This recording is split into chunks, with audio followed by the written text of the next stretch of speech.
Ya, perhatikan soal berikut. Informasi yang tidak sesuai dengan isi teks tersebut adalah. Oke, adik-adik, silakan diteliti paragraf ini. Kira-kira informasi yang tidak sesuai ya dari pilihan-pilihan yang ada A, B, C, D, E ya. Kita lihat di paragraf ya, kira-kira yang mana? Ya, jawabannya adalah yang B ya. Sebanyak 40% sampah yang terkumpul di lautan adalah sampah puntung rokok ya. Jadi ini tidak sesuai ya dengan paragraf 1 kalimat 4. Pada paragraf 1 kalimat 4 dikatakan WHO menyebutkan bahwa 40% puntung rokok, garis bawahi 40% puntung rokok. Ya, berbeda dengan yang B ya, 40% sampah ya kalau yang B ya. Kita ulangi kalimat 4, WHO menyebutkan bahwa 40% puntung rokok yang dibuang sembarangan tiap tahunnya berakhir di lautan. Sementara yang B, sebanyak 40% sampah. 40% sampah ya yang terkumpul di lautan adalah sampah puntung rokok. Ya, ini jelas sebuah perbedaan ya. Oke, makanya jawabannya yang B ya. Kita bahas pilihan yang lainnya. Yang A itu pernyataan yang sesuai ya, sesuai dengan paragraf 1 kalimat 5 ya. Kita perhatikan kalimat 5-nya, di dunia puntung rokok menyumbang 5-9% sampah atau sekitar 4,5 triliun puntung rokok yang dibuang sembarangan tiap tahunnya. Ya, ini membuktikan bahwa yang A sesuai. Yang C juga sesuai ya dengan paragraf 1 kalimat 8.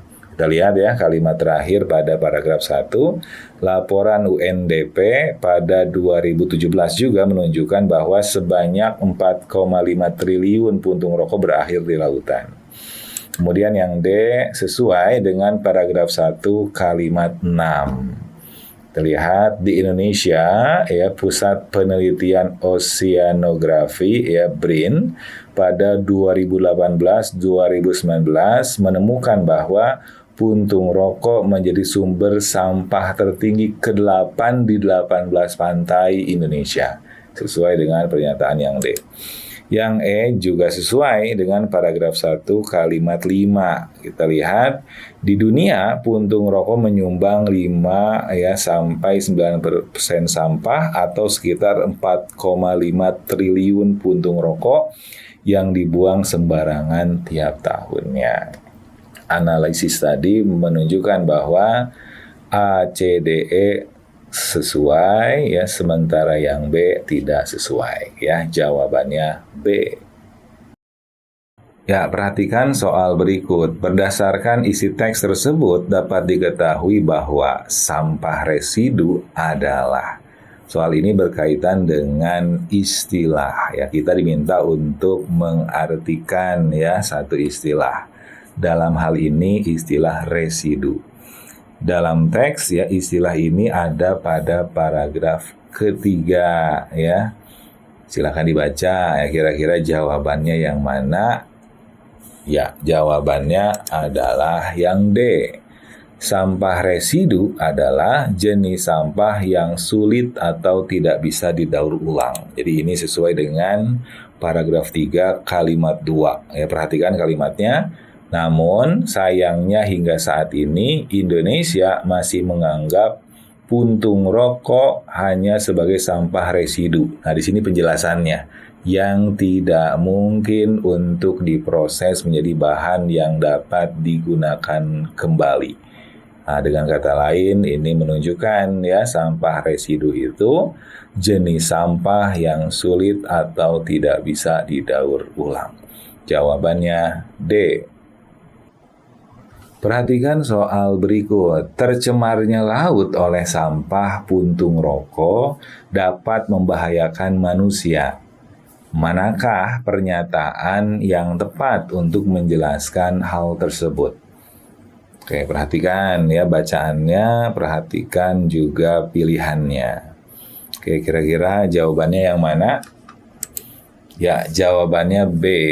Zat logam berat yang dilepaskan oleh sampah puntung rokok dapat mencemari ikan laut yang dikonsumsi manusia. Ini ya ditemukan pada paragraf kedua ya, pada paragraf kedua bagian akhir ya. Kita perhatikan di sini. Kandungan logam berat, seng, nikel, tembaga, dan merkuri ya dalam sampah puntung rokok juga dapat mencemari air dan terakumulasi pada ikan yang sangat berisiko bagi manusia jika ikan yang terpapar dikonsumsi. Ini jelas ya merupakan pernyataan yang tepat yang menjelaskan tercemarnya laut oleh sampah puntung rokok dapat membahayakan manusia. Jawabannya B. Perhatikan soal berikut. Pernyataan puntung rokok menyimpan ancaman besar bagi lingkungan dapat diartikan sebagai, yuk kira-kira jawabannya apa? Ya, jawabannya adalah yang B. Puntung rokok memiliki dampak buruk bagi kelestarian lingkungan. Pernyataan ya, puntung rokok menyimpan ancaman besar bagi lingkungan itu ada di paragraf 1 ya pada kalimat kedua. Namun puntung rokok menyimpan ancaman besar bagi lingkungan. Nah, kalimat-kalimat berikutnya ya menjelaskan ya terkait hal tersebut ya. Kalau kita perhatikan ya kalimat 3, 4, 5, 6, 7, 8 ya menunjukkan ya bahwa puntung rokok memiliki dampak buruk ya bagi kelestarian lingkungan ya. Contoh kalimat 3, puntung rokok menjadi salah satu sampah plastik yang tidak bisa terurai dan paling banyak berserakan di dunia. Jelas ini sebagai ancaman. Kalimat 4, WHO menyebutkan bahwa 40% puntung rokok yang dibuang sembarangan tiap tahunnya berakhir di lautan. 5, 6, 7, 8 juga sama ya berisi terkait puntung rokok menyimpan ancaman besar bagi lingkungan. Oke, jawabannya sudah tepat, yakni yang B. Perhatikan soal berikut. Pernyataan puntung rokok menyimpan ancaman besar bagi lingkungan dapat diartikan sebagai, ya kira-kira jawabannya apa? Kita perhatikan ya. Ini paragrafnya di dalamnya mengandung ya pernyataan puntung rokok menyimpan ancaman besar bagi lingkungan. Ya, jawabannya adalah yang B ya. Artinya puntung rokok memiliki dampak buruk bagi kelestarian lingkungan. Perhatikan paragrafnya. Ya, ini paragraf pertama ya dari bacaan. Kita lihat terkait dengan puntung rokok menyimpan ancaman besar ya ada di kalimat kedua. Ya, ini sebagai gagasan pokok ya dari paragraf ini. Nah, penjelasannya ya ada di kalimat-kalimat berikutnya ya. Kita lihat kalimat ketiga dari bacaan. Puntung rokok menjadi salah satu sampah plastik yang tidak bisa terurai dan paling banyak berserakan di dunia. Ini menunjukkan menyimpan ancaman besar tadi. Kita lihat kalimat berikutnya lagi. WHO menyebutkan bahwa 40% puntung rokok yang dibuang sembarangan tiap tahunnya berakhir di lautan. Ini juga menunjukkan ancaman besar bagi lingkungan. Kalimat berikutnya sampai dengan akhir ya juga menjelaskan ya terkait dengan puntung rokok yang menyimpan ancaman besar tersebut. Nah, jawaban yang B ya merupakan makna atau arti ya dari pernyataan tersebut yang sesuai dengan bacaan secara keseluruhan. Yakni puntung rokok memiliki dampak buruk bagi kelestarian lingkungan. Jawabannya adalah yang B. Perhatikan soal berikut. Berdasarkan bacaan, dampak yang dapat terjadi apabila sampah puntung rokok tetap tidak dianggap sebagai sampah B3 adalah. Ayo, kira-kira pernyataan ini ada pada paragraf berapa? Ya, ada pada paragraf ketiga. Oke, kira-kira jawabannya apa? Jawabannya C. Puntung rokok akan terus bertebaran sebagai sampah. Kita lihat ya, penjelasannya ada di paragraf 3, ada di kalimat ketiga ya. Perhatikan kalimat terakhir pada paragraf ketiga. Jika anggapan ini berarti mengacu pada kalimat sebelumnya, kalimat 2 ya. Kita lihat dulu kalimat 2-nya. Namun sayangnya hingga saat ini Indonesia masih menganggap puntung rokok hanya sebagai sampah residu yang tidak mungkin untuk diproses menjadi bahan yang dapat digunakan kembali.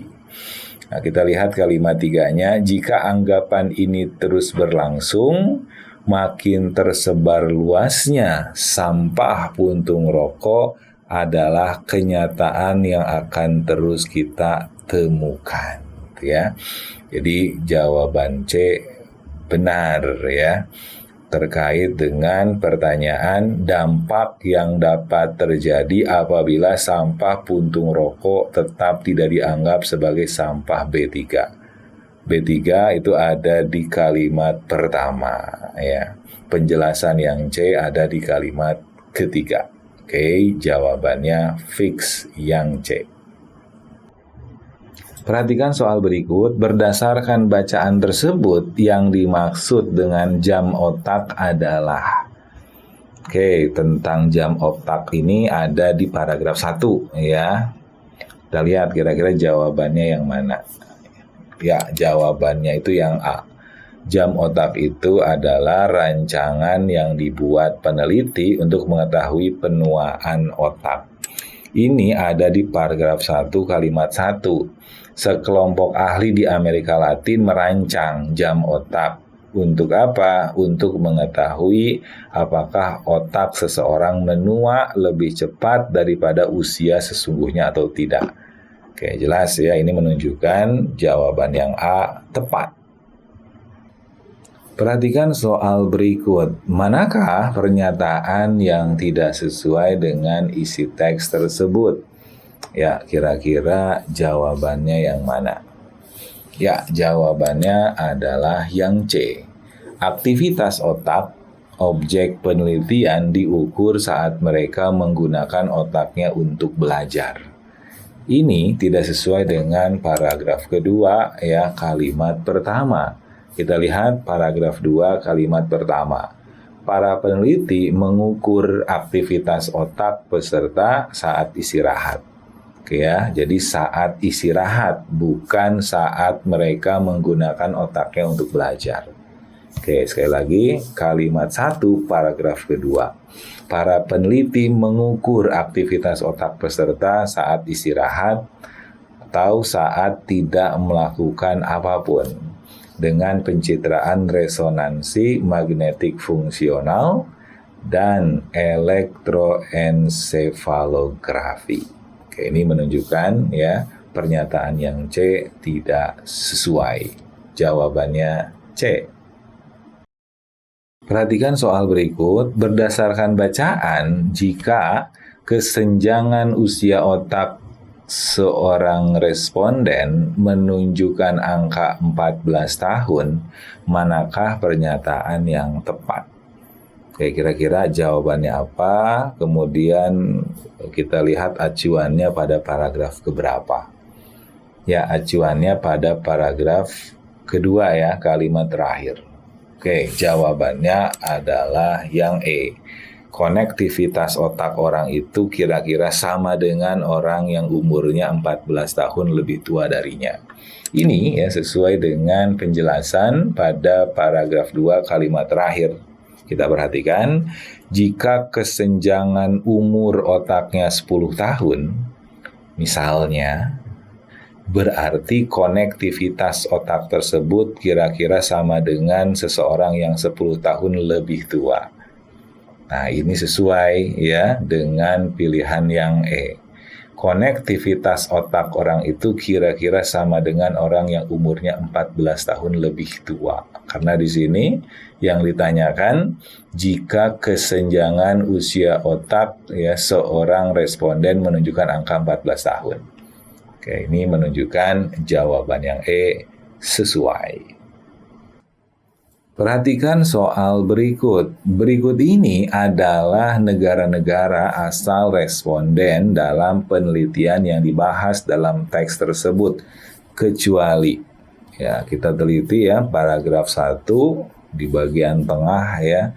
Kira-kira yang tidak termasuk ya, karena ada kata kecuali di situ, negara-negara asal responden itu yang mana? Ya, jawabannya adalah Kanada.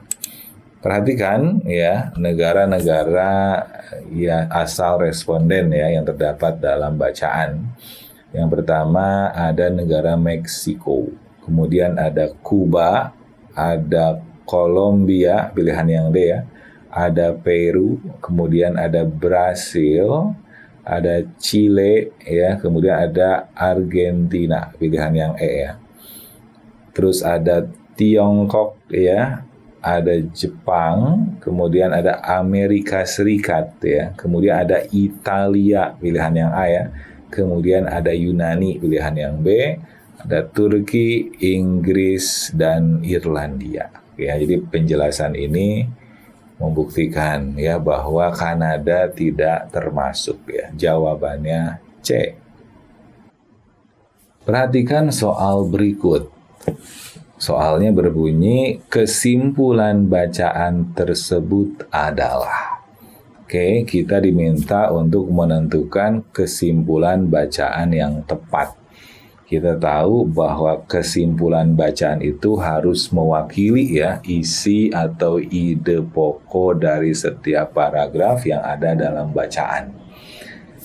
Paragrafnya atau bacaannya terkait dengan studi ya atau penelitian ya, tentunya intinya adalah berkaitan ya dengan hasil ya dari studi tersebut. Kita lihat ya jawabannya yang C ya. Sebuah studi menunjukkan bahwa otak menua lebih cepat ya pada penderita Alzheimer, perempuan, masyarakat di negara-negara dengan ketimpangan ekonomi yang parah, dan orang yang tinggal di daerah dengan tingkat polusi yang tinggi. Jadi ini mewakili ya paragraf-paragraf dalam bacaan ya, terutama sekali paragraf terakhir ya yang berisi hasil ya dari studi atau penelitian. Oke, di paragraf awal, paragraf 1 ya terkait dengan jam otak ya yang dirancang ya oleh ahli ya. Kemudian paragraf kedua ya terkait dengan para peneliti yang mengukur ya aktivitas otak peserta ya. Bagaimana ya proses penelitiannya.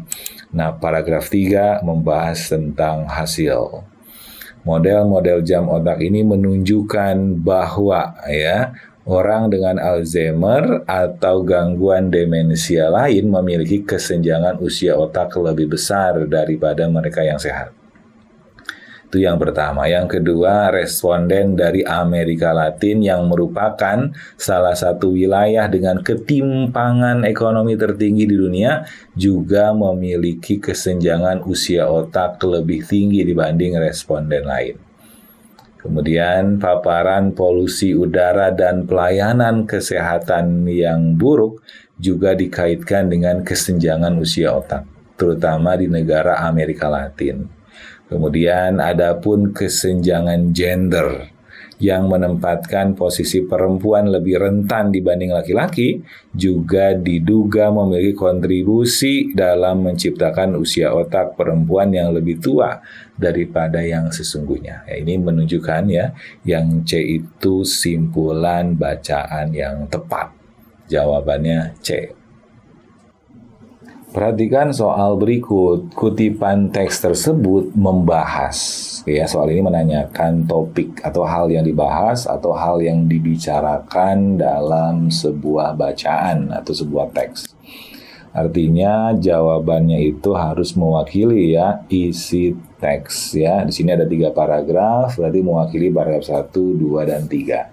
Oke, jawabannya apa kira-kira? Ya, jawabannya adalah yang B. Ketahanan prokariota ya terhadap perubahan iklim dan dampaknya. Oke, kita lihat ya paragraf pertama ya. Disampaikan ya terkait dengan penelitian yang menemukan bahwa prokariota sangat tangguh ya terhadap perubahan iklim dan akibatnya mereka dapat makin mendominasi lingkungan laut.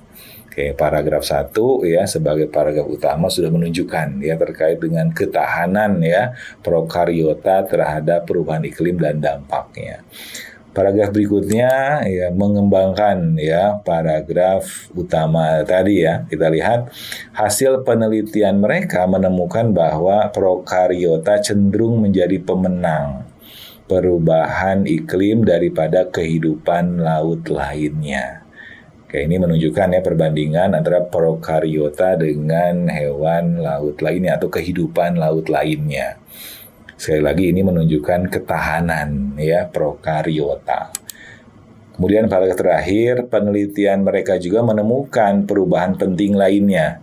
Dijelaskan oleh kalimat berikutnya, untuk tiap derajat pemanasan mereka memprediksi bahwa prokariota di 200 meter teratas lautan dunia akan menghasilkan tambahan 800 juta ton karbon per tahun ya.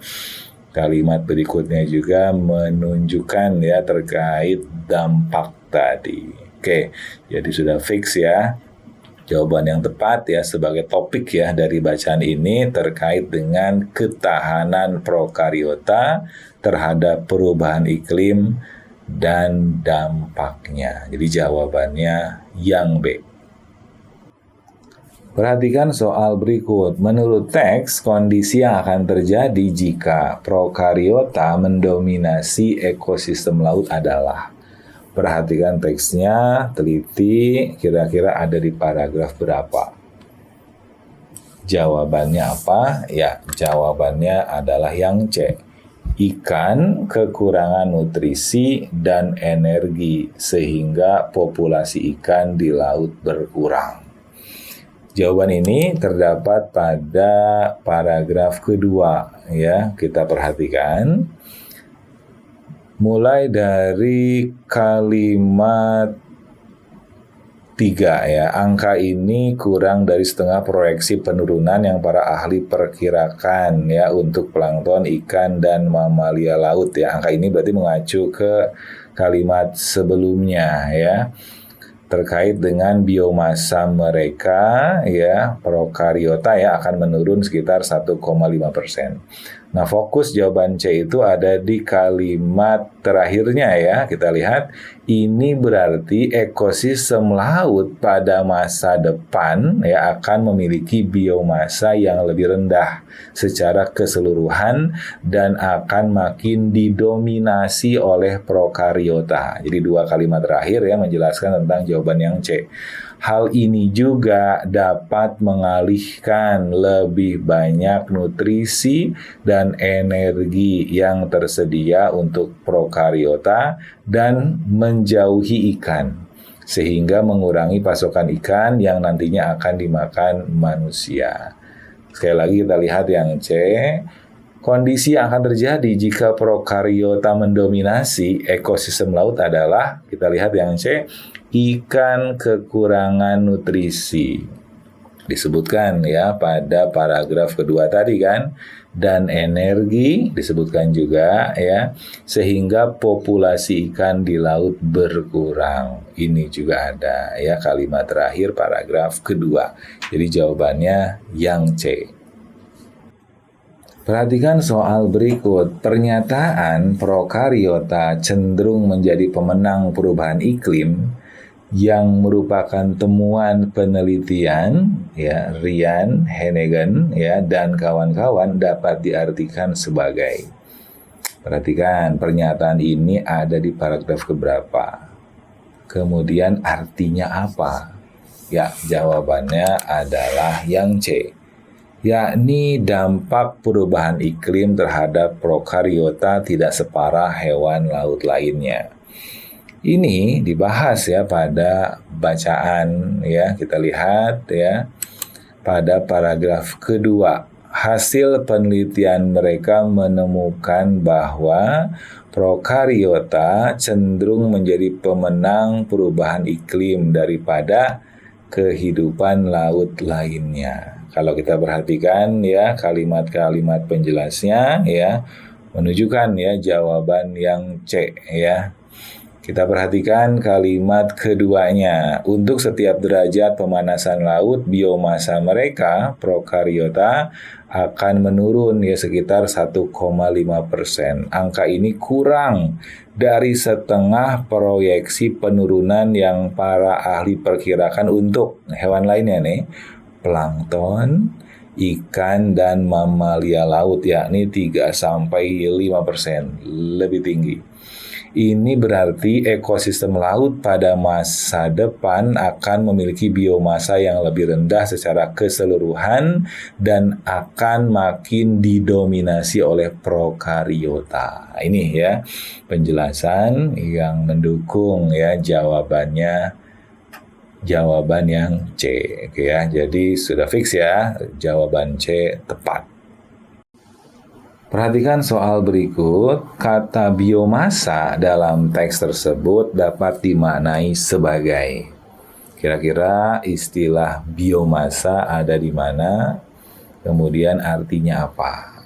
Artinya tentu kita sesuaikan dengan konteks ya kalimat yang mengandung biomasa tersebut. Oke, kita temukan ya jawabannya kira-kira yang mana? Ya, jawabannya A. Yakni jumlah keseluruhan benda hidup dalam suatu perairan. Biomasa sendiri ada di paragraf 1 ya. Kita lihat penelitian Rian dan kawan-kawan bertujuan memprediksi ya bagaimana perubahan iklim memengaruhi biomasa prokariota laut. Bagaimana ya memengaruhi jumlah keseluruhan benda hidup dalam suatu perairan ya, dalam hal ini prokariota laut, sesuai ya dengan konteks kalimat ini. Kemudian biomasa juga ada di paragraf kedua, kita perhatikan di sini. Ini berarti ekosistem laut pada masa depan akan memiliki biomasa, akan memiliki jumlah keseluruhan benda hidup dalam suatu perairan yang lebih rendah secara keseluruhan dan akan makin didominasi oleh prokariota. Ya, ini terkait dengan perbandingan ya prokariota dengan kehidupan laut yang lain. Ya, jadi jawaban yang A tepat ya sebagai makna dari kata biomasa. Jawabannya yang A. Perhatikan soal berikut. Berdasarkan bacaan, hubungan yang tepat antara prokariota di lautan dan sulitnya mencapai emisi nol global adalah. Kira-kira jawabannya yang mana? Ada pada paragraf keberapa ya informasi ini? Ya, jawabannya adalah yang C. Kemampuan laut dalam menyerap emisi akan berkurang jika jumlah karbon yang dihasilkan oleh prokariota meningkat. Oke, kira-kira ada di mana? Penjelasannya ada di paragraf 3 ya, di kalimat terakhir. Jika jumlah karbon yang dihasilkan oleh prokariota meningkat seperti yang diperkirakan, hal ini dapat mengurangi potensi lautan untuk menyerap emisi manusia. Ditambahkan lagi di sini, hal ini juga menandakan bahwa usaha untuk mencapai emisi nol global akan menjadi sulit. Akan menjadi lebih sulit. Oke ya, ini menunjukkan jawaban C tepat. Perhatikan soal berikut. Berdasarkan isi ceritanya, dapat diketahui bahwa peristiwa dalam kutipan novel tersebut terjadi di restoran karena. Coba ya kita cek ya pada bacaan ya kira-kira bukti ya atau hal yang menunjukkan ya latar peristiwanya itu di restoran, hal apa? Ya, kita lihat jawabannya adalah C. Karena Effendi memesan hamburger dan minuman soda. Jadi perbuatan memesan ini ya menunjukkan ya bahwa latar tempat ya peristiwa yang terjadi dalam cerita adalah di restoran atau di rumah makan. Ini ada di bagian tengah ya pada cerita. Coba kita perhatikan. Semua pengemis menadahkan tangan, pikir Effendi. Ia sedang melamun ketika nomor antreannya diteriakkan pelayan. Membuatnya tergagap dan segera berdiri, berjalan menuju counter. Ada pelayan, ada counter. Sambil menenteng nampan, ada nampan juga, ia mengisi gelasnya dengan minuman soda sampai buihnya tumpah. Dan kembali ke meja. Ia tak lagi memperhatikan pengemis itu. Matanya memandang ke jendela, berharap melihat perempuan yang ditunggunya menyeberangi jalan. Dan seterusnya. Bacaan ini atau kutipan ini menunjukkan bahwa Effendi memesan hamburger dan minuman soda. Nah, sekaligus ini juga menunjukkan latar ya peristiwa terdapat atau berlangsung di restoran. Jawabannya yang C. Perhatikan soal berikut. Sesuai dengan bacaan, gambaran tokoh Effendi yang paling tepat adalah seseorang yang kira-kira ya jawabannya apa? Berdasarkan bacaan yang ada ya kita lihat ya sosok tokoh Effendi. Ya, jawabannya adalah yang B. Effendi kaya hati ya karena memberi sejumlah uang kepada pengemis. Ya, jadi kaya hati ini sebuah ungkapan ya yang bermakna Effendi ini, tokoh Effendi ini dermawan ya atau suka memberi. Ada di mana? Ada di paragraf terakhir. Kita perhatikan, tiba-tiba pengemis itu telah berada di sampingnya dengan telapak tangan terjulur ke arahnya, ceracau di mulutnya yang pertama-tama membuat Effendi mendongak. Segera Effendi merogoh saku celananya, mengeluarkan recehan. Ia ingat di sana ada penny, dime, ya quarter. Ia menyerahkan semua recehnya ke telapak tangan si pengemis. Ya, sekali lagi ia menyerahkan semua recehnya ke telapak tangan si pengemis. Setelah sebelumnya menyelipkan 2 quarter ke sakunya yang lain. Persediaan untuknya membeli koran besok pagi. Kutipan ini menunjukkan ya bahwa tokoh Effendi kaya hati. Jawabannya yang B. Perhatikan soal berikut. Tokoh Effendi sedang menunggu seseorang. Pernyataan manakah yang menggambarkan hal tersebut? Oke, perhatikan teksnya, paragraf demi paragrafnya. Mana yang menunjukkan tokoh Effendi sedang menunggu seseorang? Ya, jawabannya adalah yang A. Ketika ia memandangi jendela dan berharap melihat seorang perempuan menyeberangi jalan. Ya, jadi perbuatan tokoh ia atau tokoh Effendi ini menunjukkan bahwa dia sedang ya menunggu seseorang. Ada di mana? Kita lihat pada bacaan, ada di bagian tengah. Semua pengemis menadahkan tangan, pikir Effendi. Ia sedang melamun ketika nomor antreannya diteriakkan pelayan, membuatnya tergagap dan segera berdiri, berjalan menuju counter. Sambil menenteng nampan, ia mengisi gelasnya dengan minuman soda sampai buihnya tumpah dan kembali ke meja. Nah, di sini belum kelihatan ya, kita lihat kalimat berikutnya. Ia tak lagi memperhatikan pengemis itu. Nah, di sini nih. Matanya memandang ke jendela. Matanya memandang ke jendela, berharap melihat perempuan yang ditunggunya. Tersurat ya kata ditunggunya menyeberangi jalan. Kalimat berikutnya, namun perempuan itu belum juga muncul.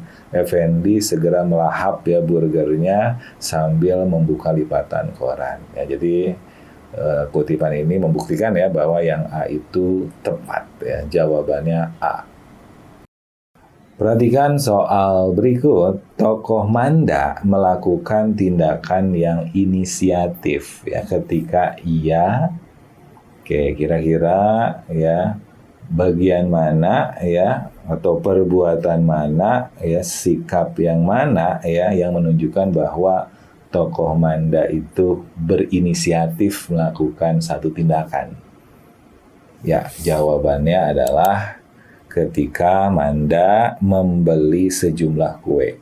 Ini ada di bagian akhir ya, menjelang bagian akhir teks ya. Kita lihat di sini, Manda lalu menarik tangan Dewa dan mendekati pedagang kue yang berjualan di seberang jalan. Nah, ini dilakukan Manda ya dengan inisiatifnya ya, tanpa disuruh oleh siapapun, dan membeli dengan uang yang ada di saku tasnya. Namun kuenya tidak cukup. Ini kuenya cuma ada sedikit ya, kata Manda begitu tiba di depan anggota Seka. Tolong dibagi-bagi. Kue-kue itu segera bergerak dari satu tangan ke tangan yang lain, ya masing-masing dapat sekerat untuk mengganjal perut. Ini jelas sekali menunjukkan ya tokoh Manda melakukan tindakan yang inisiatif. Jawabannya yang B. Perhatikan soal berikut. Pernyataan Flynn, dia masih di sini, tanya Manda pada dirinya sendiri. Menunjukkan bahwa Manda, ya kira-kira pernyataan ini mau dimaknai apa? Kita harus melihat teks ya dengan teliti ya, terutama pada dialog yang mengandung pernyataan ini. Oke, jawabannya adalah yang C, menganggap Flynn sudah pergi. Oke, sekali lagi ya, pernyataan ini ya menunjukkan bahwa Manda menganggap Flynn sudah pergi. Kita lihat ya, ini ada di bagian tengah ya pada bacaan ya. Diawali oleh pernyataan dari tokoh Dewa. Ini permintaan Tuan Flynn ya. Ini melanjutkan dialog sebelumnya terkait tokoh Dewa yang menyarankan menunggu ya. Di stasiun terakhir tadi aku ya, tokoh Dewa tadi sempat telepon dia dan menjelaskan kondisi kita ini. Karena itu mohon kalian sabar. Tunggu Tuan Flynn. Nah, kemudian ada respon ya dari tokoh Manda, Flynn, dia masih di sini. Nah, ini menunjukkan bahwa Manda melihat ya pernyataan ya dari tokoh Dewa itu ya dengan tidak yakin ya, dengan tidak percaya ya. Dia menganggap Flynn itu sebenarnya sudah pergi. Makanya kemudian kalau kita perhatikan dialog berikutnya atau penjelasan ya pada kalimat-kalimat berikutnya, Manda mengajak ya Dewa ya untuk beli kue ya.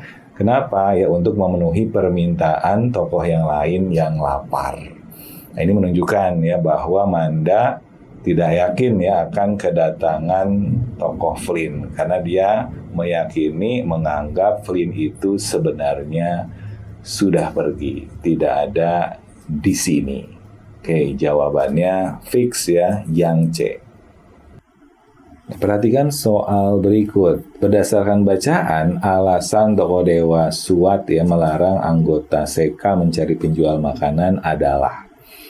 Oke, kira-kira ya jawabannya apa berdasarkan teks? Oke, jawabannya adalah yang B. Adanya permintaan Tuan Flynn untuk menunggunya datang. Ini ada pada bagian awal ya. Bacaan ya, kita perhatikan ya pada bagian yang diberi kotak kuning ya. Tapi perut kami lapar Dewa Aji, kata salah satu mewakili nasib kawan-kawannya. Tunggu di sini. Kenapa? Nah, ini jawabannya. Ini permintaan Tuan Flynn. Di stasiun terakhir tadi aku sempat telepon dia dan menjelaskan kondisi kita ini. Karena itu mohon kalian sabar, tunggu Tuan Flynn. Nah, jawaban ini atau kutipan ini menunjukkan ya bahwa jawaban B tepat. Ya, ini adanya permintaan Tuan Flynn untuk menunggunya datang. Jawabannya fix yang B. Perhatikan soal berikut. Kutipan teks tersebut menjelaskan. Oke, pertanyaan ini berkaitan dengan topik ya. Menentukan ya hal yang dibicarakan pada sebuah bacaan. Oke ya. Kita lihat ya kira-kira jawabannya apa. Jawabannya tentu harus mewakili paragraf 1 dan paragraf kedua. Ya, jawabannya adalah yang D. EMR dan EHR yang memiliki persamaan dan perbedaan. Perhatikan bacaannya, paragraf 1 itu berbicara tentang perbedaan keduanya, EMR dan EHR. Sedangkan paragraf kedua ya membicarakan tentang persamaannya. Di kalimat 1 paragraf 2 dikatakan ada sejumlah kesamaan manfaat yang dimiliki keduanya. Oke, dua gagasan ya pada bacaan ini menunjukkan ya bahwa jawaban D tepat ya sebagai topik ya kutipan teks tersebut. Jawabannya adalah D. Perhatikan soal berikut ya. Pertanyaannya, berdasarkan bacaan diketahui bahwa. Oke, perhatikan pilihan-pilihannya. Apa hal yang diketahui ya oleh pembaca dari teks ini? Ya, jawabannya adalah yang E. EMR tidak digunakan untuk memberikan informasi pasien kepada pelayanan kesehatan lain. Hal ini diketahui dari paragraf pertama bagian awal. Kita lihat, perbedaan utama EMR dan EHR adalah bahwa EMR merekam medis pasien secara digital untuk satu praktik kesehatan tunggal. Sedangkan EHR memungkinkan dokter untuk berbagi rekam medis. Sekali lagi, EHR ya memungkinkan dokter untuk berbagi rekam medis. Artinya ini berlaku untuk EHR, bukan untuk EMR ya. Maka jawaban E itu tepat ya sebagai hal yang diketahui. Karena jawaban E itu berbunyi EMR tidak digunakan untuk memberikan informasi pasien kepada pelayanan kesehatan lain. Ya, yang menggunakan atau bisa digunakan untuk memberikan informasi pasien kepada pelayanan kesehatan lain itu bukan EMR melainkan EHR. Acuannya dari bagian awal paragraf pertama. Jawabannya adalah yang E. Perhatikan soal berikut. Manakah pernyataan yang tepat tentang keunggulan EHR berdasarkan kutipan teks tersebut? Garis bawahi yang ditanyakan terkait keunggulan EHR. Ya, jawabannya adalah yang C. EHR memiliki fitur untuk menyediakan tampilan rekaman medis yang lebih terperinci. Oke, perhatikan ada di paragraf keberapa, di kalimat keberapa. Ya, perhatikan dalam paragraf pertama ya, ada di kalimat kedua ya, kemudian kalimat ketiga ya, dan kalimat keempat ya. Perhatikan kalimatnya, EMR menyimpan catatan medis pasien secara lebih sederhana. Ini EMR. Kemudian sedangkan EHR menyediakan laporan kesehatan pasien secara keseluruhan dengan lebih luas dan terperinci. Ada kata terperinci di situ. Dilanjutkan lagi, EHR melakukan hal yang sama dengan EMR, tetapi mempunyai kemampuan yang lebih besar. Dikatakan di sini, EHR biasanya memiliki perangkat dan fitur. Ini sesuai dengan bunyi pilihan yang C. EHR memiliki fitur. Kita lanjutkan yang ada dalam teks. EHR biasanya memiliki perangkat dan fitur yang lebih banyak untuk menyediakan tampilan rekaman medis yang lebih luas. Ya, kalimat-kalimat tadi membuktikan ya bahwa jawaban C tepat. Perhatikan soal berikut. EMR dan EHR dapat menghemat waktu dan biaya. Sekali lagi, EMR dan EHR dapat menghemat waktu dan biaya. Pernyataan yang tepat sebagai penyebabnya adalah, ya kita diminta untuk mencari atau menentukan penyebab ya. dari pernyataan yang ada pada soal. Jawabannya apa? Ada di paragraf mana? Ya, jawabannya adalah yang A. Catatan dalam EMR dan EHR dapat meminimalisasi pelaksanaan tes yang berulang.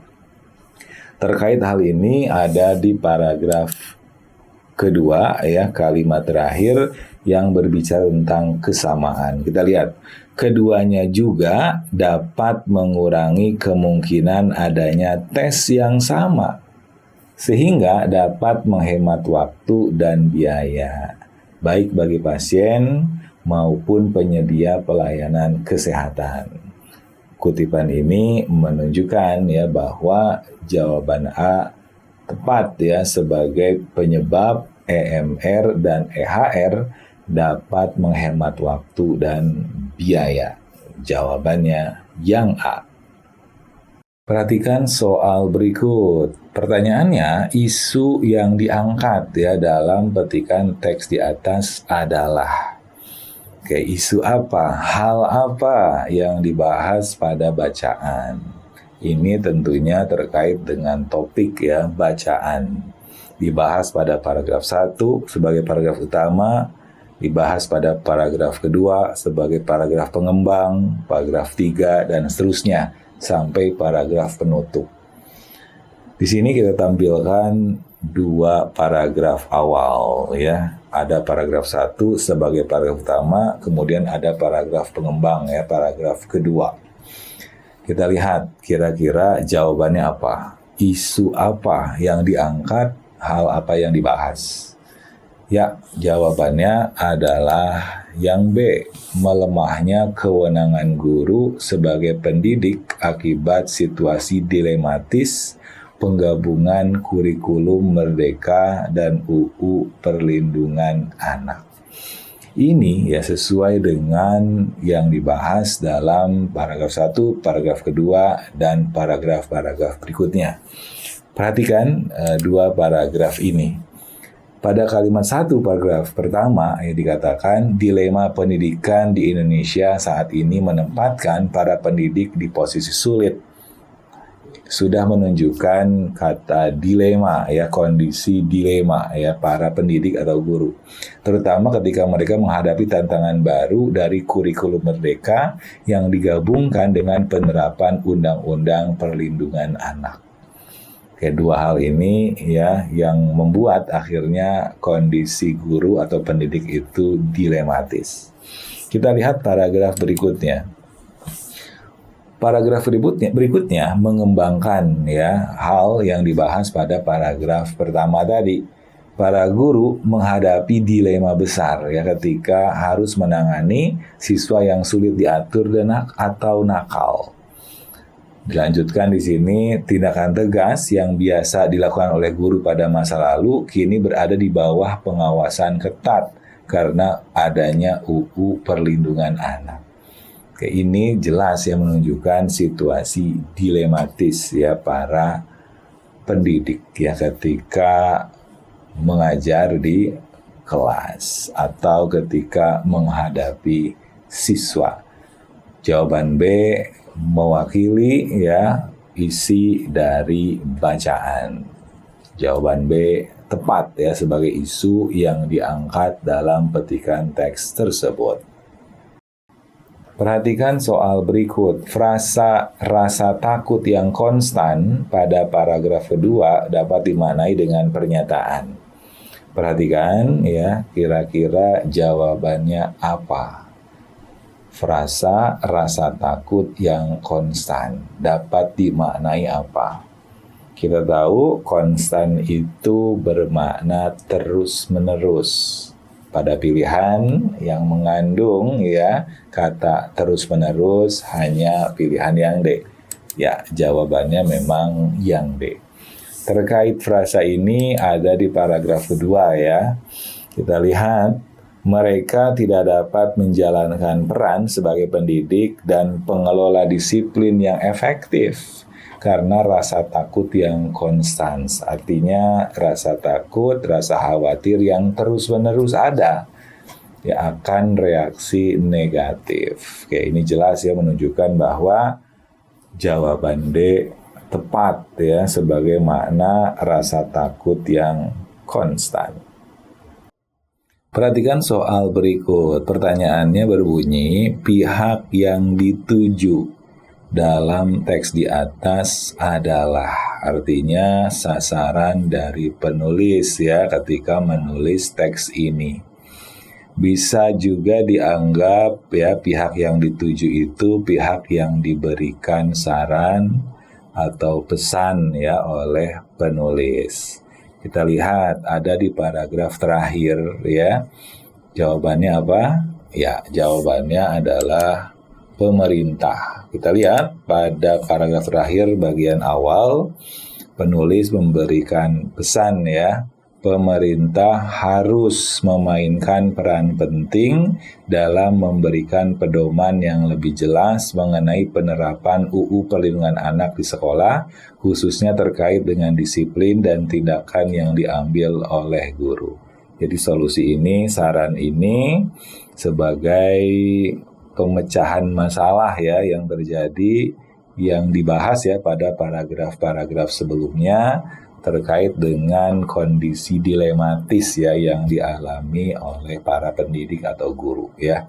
Nah, ini menunjukkan bahwa penulis ya menyatakan pesan ya kepada pemerintah. Ini juga menunjukkan, sekaligus menunjukkan pihak yang dituju adalah pemerintah. Jawabannya adalah yang B. Perhatikan soal berikut. Pertanyaannya, hal yang menunjukkan sisi dilematis ya guru dalam menegakkan kedisiplinan bagi siswa adalah. Oke, perhatikan teksnya, kira-kira jawabannya apa? Ya, jawabannya ya adalah pilihan yang E. Ada perasaan khawatir bahwa tindakan mereka akan dianggap sebagai pelanggaran hukum ya. Ini terdapat pada paragraf kedua ya. Kita lihat pada bagian awal, para guru menghadapi dilema besar ketika harus menangani siswa yang sulit diatur atau nakal. Kemudian ada di bagian tengah ya menjelang akhir, disampaikan di sini, mereka tidak dapat menjalankan peran sebagai pendidik dan pengelola disiplin yang efektif karena rasa takut yang konstan akan reaksi negatif. Nah, kondisi-kondisi ini ya menunjukkan ya kekhawatiran ya seorang guru ya jelas, dan ini menunjukkan sisi dilematis ya guru dalam menegakkan kedisiplinan bagi siswa. Oke, jawaban E tepat. Ya, perhatikan soal berikut. Istilah dilema dalam bacaan di atas bermakna. Oke, kita lihat ya di sini ya pada bacaan paragraf 1, paragraf kedua dan paragraf berikutnya ya mengandung istilah dilema. Jadi dilema menjadi kata kunci ya yang diulang-ulang pada bacaan. Dilema ini atau dilematis ini dialami oleh guru ya pada bacaan. Nah, kita lihat ya ada di paragraf 1 dan paragraf kedua ya yang kita tampilkan di sini. Kira-kira jawabannya apa? Ya, jika kata dilema ini kita hubungkan ya dengan konteks kalimat, situasi yang terjadi yang dialami oleh guru. Ya, jawabannya adalah B. Bersifat sulit dan membingungkan. Kita lihat paragraf 1 kalimat 1 ya. Dilema pendidikan di Indonesia saat ini menempatkan para pendidik di posisi sulit ya, tersurat kata sulit ya sebagai makna dari dilema tadi, terutama ketika mereka menghadapi tantangan baru dari kurikulum merdeka yang digabungkan dengan penetapan Undang-Undang Perlindungan Anak. Kemudian pada paragraf kedua ya ditegaskan lagi ya terkait dengan kondisi dilema tersebut. Para guru menghadapi dilema besar ketika harus menangani siswa yang sulit diatur atau nakal. Ya, ini menunjukkan bahwa ya dilema dalam teks ya dalam bacaan bermakna bersifat sulit dan membingungkan. Jawabannya adalah yang B.